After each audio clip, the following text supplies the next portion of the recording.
What's up guys, NepentheZ here and welcome back to another episode of Draft to Glory. In the last episode we did disappointing in the online and got decent packs from the offline draft. One thing I've noticed, and I went back and watched a few old videos when I was doing this, it seems to be when I do the offline draft I typically do worse than when I don't do the offline draft. I don't know if that's a mental thing and I sit there and think, okay, so I'm doing offline as well, I've got some good packs guaranteed, and maybe I don't try as hard, so I'm going to not do the offline draft unless I go out very early in the draft, and even then I still might not do the offline draft. But before we get into today's draft, guys, we are fortunate enough to have TopsKick sponsor today's video. They have updated their app massively since the last time I made a video with TopsKick. Now, TopsKick is an app game where you can open packs and trade football cards that you get in those packs with your friends or with other football fans around the world. You can use those cards in a fantasy style game, which I'll show you in just a brief second, and you could basically come back every day to get brand new rare cards. So where in FIFA you don't get rare cards every day, sometimes once a week, sometimes twice a week, on TopsKick you get them so often. We'll take a look at some of the featured packs today. 6 cards, Yorkshire versus Lancashire, Hull and Man United silvers and golds. You've got a 1 in 5 chance of getting a special card there. The EPL transfer pack, let's try that because we might well get ourselves a Zlatan Ibrahimovic. Now, I've spent 8,000 of my 11,000 coins. We get Adam Smith there. We get Ben Foster. We get N'Golo Kante. That's a pretty good card to pick up. We get Aaron Ramsey, and that vibrates because as an Arsenal fan, Arsenal is my club on here. Wait, Aaron Ramsey's not a transfer card. Maybe it only gives you a transfer card. Yeah, that makes sense. Willian, Kevin Morales, Daily Blind, Yaya Toure of Man City. There's some really nice cards there, to be fair, as well. Couple of silvers there. The Kante silver, the Smith silver. We get a few bronzes in there as well. The Willian bronze, the Daily Blind. I don't know what colour that is, like a rare, but there you go. So we get a couple of transfers in our transfer pack, and that is all the coins I have for that. I've got 3,200 left.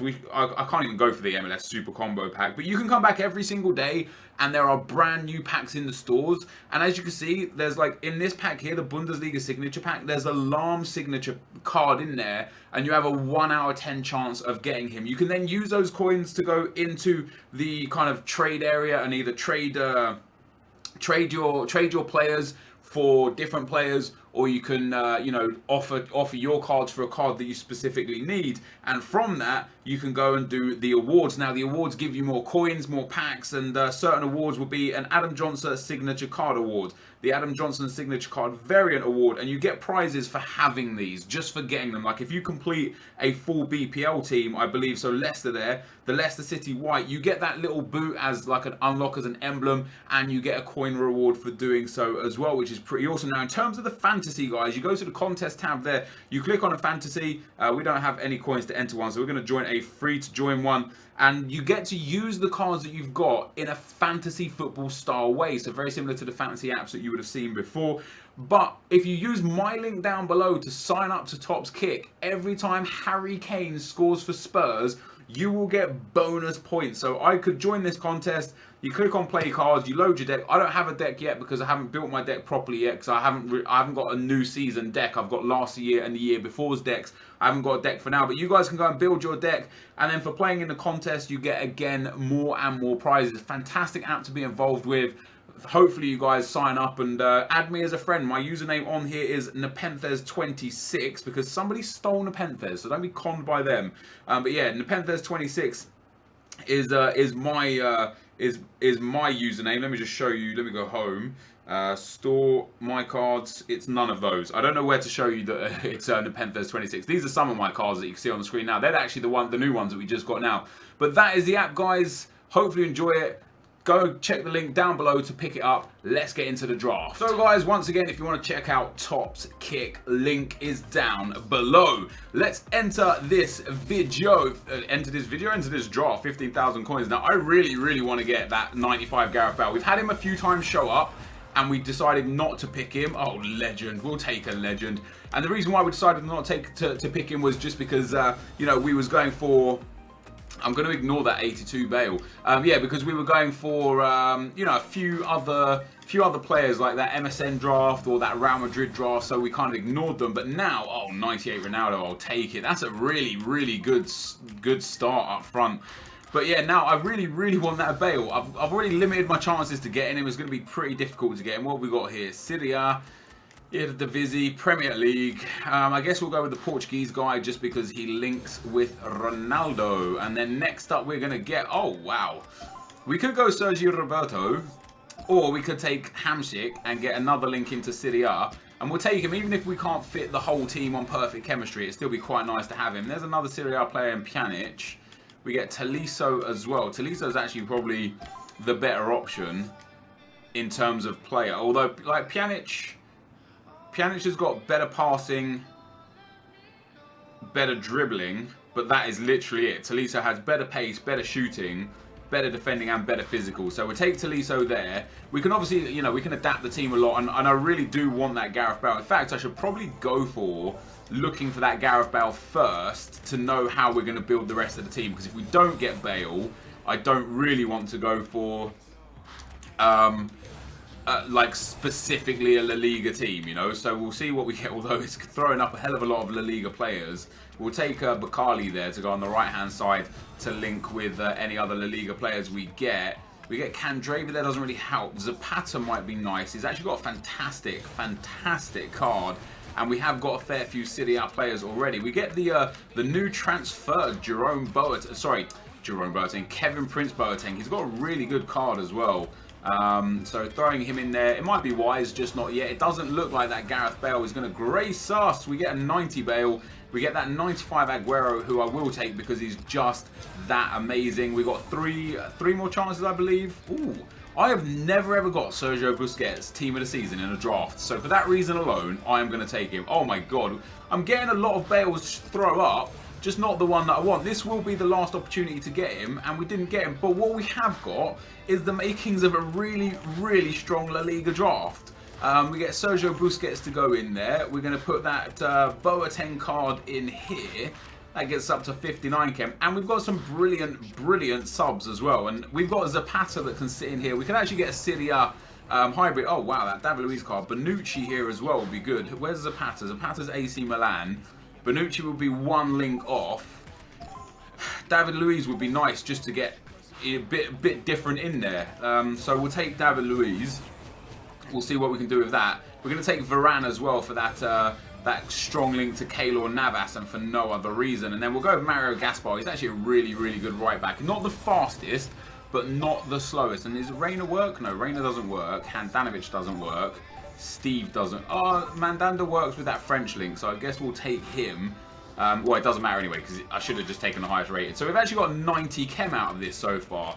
That's pretty damn good, not going to lie. I didn't think it would be so good. And we've got a brilliant bench as well, with Aguero, Di Maria and Neymar to start. We could obviously, if we put Zapata in there, way better than David Luiz. Yeah, that's not bad. 96 chem. All we really need is like a Juventus. Maybe I should have taken Barzagli, but or who else did I get there? Ooh, oh my God, choices. Hugo Lloris as French, not bad. Farman's going to be the choice for us because he's just the highest rated. We might get our 91, 92 rated squad here with Pereira in there as well. It's not bad. We've got 2 more slots to go. Who are we going to get? We get Brooks, we get a Barte. Now, Barte doesn't really work unless we go La Liga down the left-hand side. We don't really have the options to do it. We'll take a Barte just in case we can finish it off. And then last but not least, ooh, Kovacic. Now, Kovacic would give Ronaldo perfect chem. We're going to take him. And he's actually a solid little player as well. I really rate him. We could do that, and then we do that. That puts us to 100 chem. It's only a 189 right now, but once we put David Luiz on, is that going to go to 190? A Barte for Tolisso. That's still only a 189. That's shocking. That's absolutely shocking. It's a shame we can't fit what we want to fit in here. If we did put a Barte on, that's still only 88 chem. Varane there doesn't link. We swap those 2 around. That's even worse. Swap those 2 around there. That's up to 94. And then we just don't have the left back. Mario Gaspar only takes it to 96. David Luiz down to 92. So we're going to have to keep it the side that we had it, which isn't the end of the world. Wait, what was that? Oh yeah, so that's 94. That's how we had it, wasn't it? So we had Kovacic in there.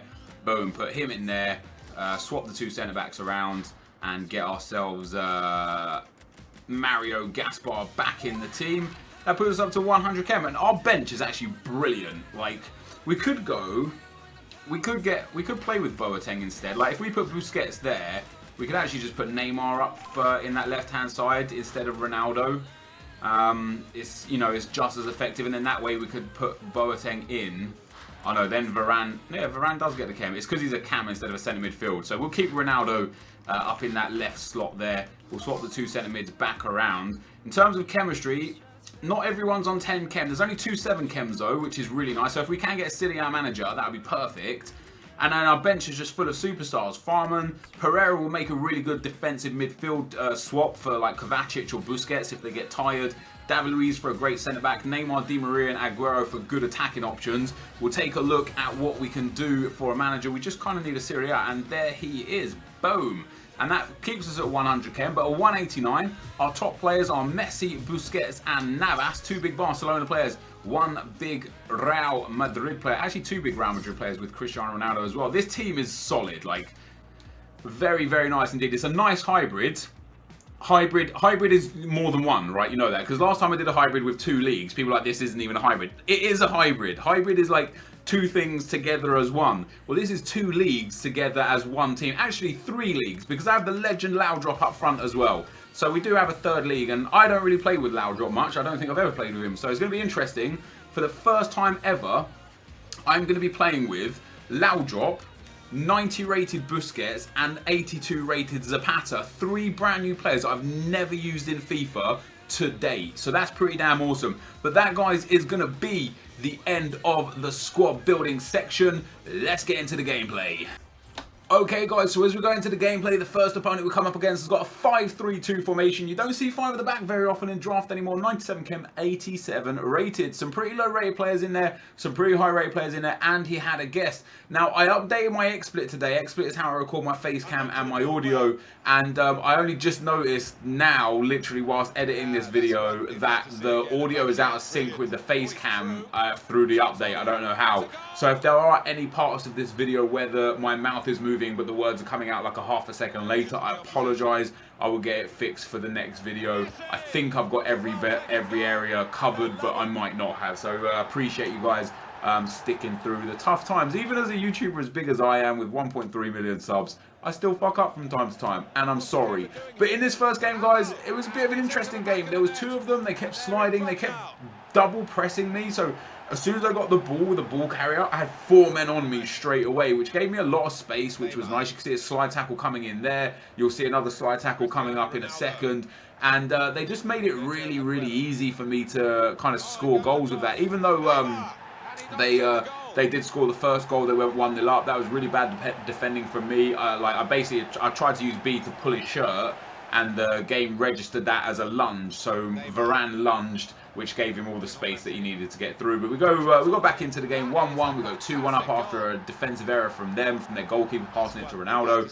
Went 3-1 up, went 4-1 up, and won the game 4-1. So a very comfortable victory. You can see there I've made some subs. I've moved Brian Laudrup down into centre midfield, because as an attacker he was garbage, like genuinely shocking, to the point where in this second game I actually put Aguero up front instead of Laudrup. He got a soft link to Messi. He was on 7 chem. It wasn't the end of the world. So we come up against a 188 in the second round. A really nice defense there. Team of the year players, couple team of the season players, the Messi, the Griezmann and Neymar. That Luka Modric, I mean, Luka Modric's 87 card is good as it is, let alone an 88 version of the card. But I think my opponent wasn't here for the first minute or 2 of the game, because I ended up just walking through to his defense and he just wasn't defending. So I got pretty much a free goal out of that, which was nice. But it was quite frustrating what happened during the rest of the game. So we actually get a second goal here as well. Alexandro to Kovacic. Kovacic back into Sandro. Scoop turn from Ronaldo. Gets tackled by Bonucci there. It falls to Sergio Busquets, who gets tackled. It falls back to Busquets. Aguero hits the shot. Buffon saves. And this is how the game was like the whole game. Just constant pressure from me. Eventually we get Ronaldo on the ball. Ball rolls past the last defender. Slides it into Sergio Busquets, who shoots and scores to make it 2-0. Now look at the time frame, guys. 30 minutes into this game. See how my defender let that run through his legs? Quite frustrating. When I'm using R1 or RB, to use second man press, because I don't really do it often, but when I do it, I expect second man press. I don't expect him to let the ball run through his legs. It's not quite what I wanted. And then just 5 minutes later, he goes through again, 2 cutbacks, 2 goals, Griezmann and Messi. And after he scored that goal, he paused the game, watched the entire 35 seconds, paused it again, watched everything, paused it again, watched everything. And it was actually kind of pissing me off. I guess it was like a, haha, I was 2-0 down, you scored when I wasn't here, now I'm back in the game. However, we eventually got into a position where we were winning. Hamsik here into the box. I get tackled again. I got so lucky in this game so many times, but you'll see why the match stats at the end, deservedly so. We end up picking up the loose ball with Di Maria, falls to Messi. He takes a fake shot, shoots and scores. So I gave him a bit of his own medicine. I paused it myself and waited the 30 seconds. When we go to full time, you can actually see, even though I did get lucky with a couple of my goals, I was definitely the better player and I deserved to win. 3-2 was probably a bit, you know, unfair on me, if anything. He only had the 4 shots, 3 on target. I had a lot of shots from really good areas, more possession, but got quite unlucky in, you know, in getting there. Now, the next team we come up against is one of the best teams you'll see in draft. He's got 4 Team of the Year players. He's got that 88 Torres, the 92 Bale. He's got the 90 rated Sergio Busquets and 88 Godin. The only player that you'd say is a bad player for him would be San Jose, because even Jeremy Matthew is amazing. Even his goal card is just brilliant. We scored the first goal. You can see in the top left, Jeremy Matthew actually got sent off. So we score a goal there. Matthew sent off. We're 1-0 up. 5 minutes later, we go down the left-hand side again. Sergio Aguero gets into the box. And people just always expect you to cut inside early. So always cut inside late. Cut it across. Sergio Busquets there again. Hits the bar this time. The ball falls to Messi. Back to Sergio Busquets. Drag back, gets tackled by Marcelo. Kovacic lays it out to Hamsik. Beautiful finesse shot across the floor. You don't see that often in FIFA. And we scored to make it 2-0. And my opponent, with only 10 men, just decided to give up there. And fairly so as well. You can see by the match stats, he just wasn't even, you know, he didn't have a chance. That's why he got the red card, because he was getting frustrated. He couldn't get the ball off me in the box. And it ultimately cost him the game. So we go into the final of this tournament after a 4-1, a 3-2, and a 2-0. We come up against a 73 chem, 89 rated team. He's got some really nice players in there, just a really weird set. Like, he's got Janmat at right back, Holebas at left back. Like, what are you doing? Like, tell me you got better defenders than that, or play Gareth Bale at right back, because Gareth Bale on 2 chemistry will be better than Janmat on 6 chemistry. And eventually we took an early lead there, 18 minutes in. He was doing some weird stuff with his keeper, with Jens Lehmann there. He kept pulling him out constantly, pulling him out, pulling him out. You can see straight away here as well, he obviously made a mistake with the goal kick, but he pulled him out straight away. So I took a lot of long shots and I just could not get that final long shot in. However, we end up winning the game 2-0, so we get a very comfortable draft win there, guys. The match stats were quite even. This guy did create some chances, but overall, you know, I feel like I deserved the win. But that's the end of the gameplay, guys. Let's get into the packs. So guys, another draft win. I might just be onto something with regards to offline drafts giving me kind of like a lax attitude, because once again today we didn't do an offline draft and we won. I played the first game with Laudrup up front, and I tell you what, I hated him. I don't think he's very good. There's a lot of legends I really don't rate this year, and after just one game, he was one of them. I literally preferred this Aguero card and to put the team down from 100 chem to 97 chem, because he was just head and shoulders better than Laudrup. But guys, like I say, another draft win. I'm doing all right now. You know, we had two drafts in a row where we finished in the second round both drafts, and in both of those drafts we did an offline draft. And I wonder, like I say, I wonder if just because in the back of my mind I know I'm going to get the offline draft prize, that I don't really try too hard when I do the online draft. Now we've actually got a pretty average reward. It's decent for consumables, but terrible depending on what kind of player you get. As you know, as explained, we get ourselves Diego Alves, Tim Krul keeping it cool might be worth a little bit. Anderson might be worth a little bit. The rest of these guys aren't worth a damn thing. That is like, that 25k pack is genuinely one of the worst, if not the worst prizes you can get for winning the draft. Next up, we get another pack, and it's going to have Jeremy Matthew in the pack. So 2 more pretty bad. Wait, isn't Nolito? I thought he was team of the season. Sorry, inform. I guess not. I guess he didn't actually make the cut this week. Contracts are nice. Only the one fitness card is pretty bad. That Bayern badge will actually sell for a little bit as well. But overall, guys, really good team. Decent enough result. I already have Matthew. I'm going to have to discard him. He only goes for like 900 coins anyway. But fantastic team. fantastic gameplay, shocking pack. So not a lot we can do about that. But this, guys, is going to be the end of the episode for today. If you did enjoy this, be sure to leave a like, rating, comment, and subscribe to my channel if you haven't already. But for now, guys, I'm out. Peace.